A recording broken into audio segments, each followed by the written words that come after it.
In order to determine your future, you should be well equipped with your past. So now, in most of our countries here in Africa, people are condemned from reading historical books and things of long ago, saying that these are no longer relevant in this current experience. Actually, most of the leaders actually are advising young children to take on science and technology, which I can't ignore as a big step to development. But we've seen that much as we can build all these great things, but without books and ideas, they can't prevail. But much as we've taught young children to study science, to study technology, still we have not seen any success here in Africa materializing. Most of them, after finishing to graduate from school, they go to outside countries and they use from there. Even they don't love their own countries. So, what is the relevance of history to the present? Because I saw that histories of the present, it passed and the people died and it's no longer important. So, what can you tell to those people who condemn history as relevant and we need science more? African leaders, especially, are trying or they are fighting their level best to become horribles rather than honorables by advising, by facilitating, by implanting the adaptation of technology to the younger generation, which is not bad. It is a very good step. But look at this scenario, you're forgetting one thing. In order to determine your future, you should be well equipped with your past. So, adaptation of technology is not bad, but if you do not know the background of the technology, that means the present is dead and the future is also at the same time dead. Now, let me cut you short. Most of the young children here, they have not been taught about any history about Africa, and they would rather actually go to the outside countries to work from there, in the mindset that Africa is actually poor. Some of them they hate their skin color. Some of them they hate to identify themselves as Africans. Other young children hate to identify themselves with their cultural names. Can you imagine? Now, what can so I'm now seeing where you are going that history is relevant in developing Africa because these people, as we are dumping history, we are actually building development for other people. So, what is the importance of Africa, and what is it that is good about the African history that the young children need to know in order to be equipped to develop Africa and to become children for Africa, Ugandans for Uganda, and Uganda for Ugandans? Only that African history has been buried into the grounds by the Western powers.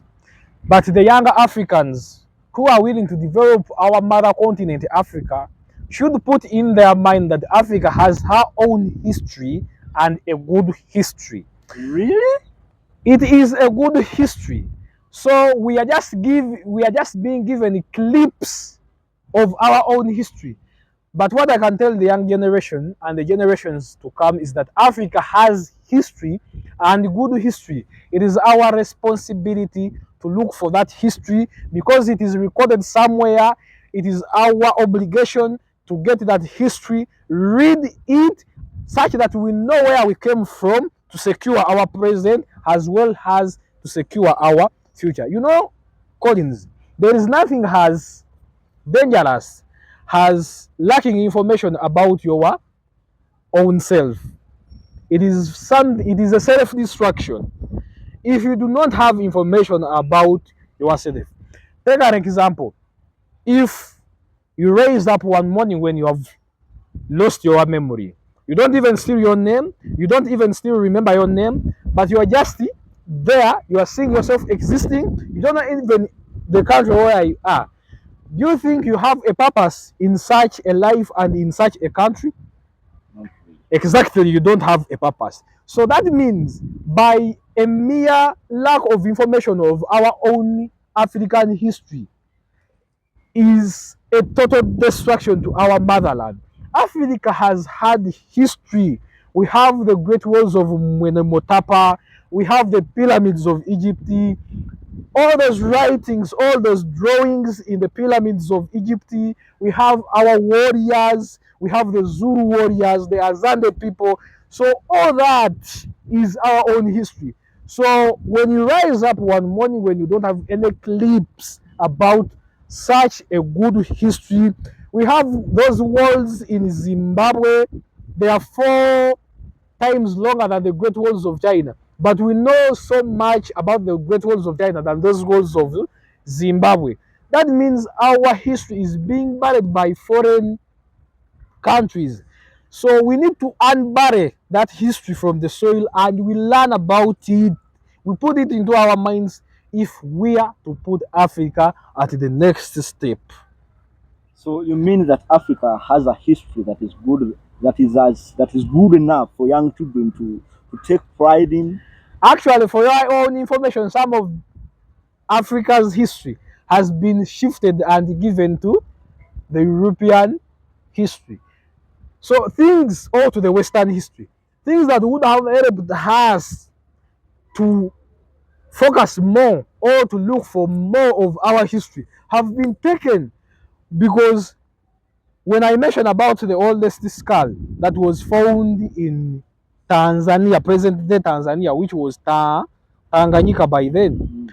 So that skull is not on the continent of Africa. It is existing, but it is not on the continent of Africa. That means so many Africans have been denied a chance due to the costs of expense to go and look at that skull. But if it was here in our own land, it would at least encourage us. It would at least awaken that spirit of looking on the abouts of that skull. So you have said that the oldest human skull was discovered here in Africa, in Tanzania, which was formerly Tanganyika.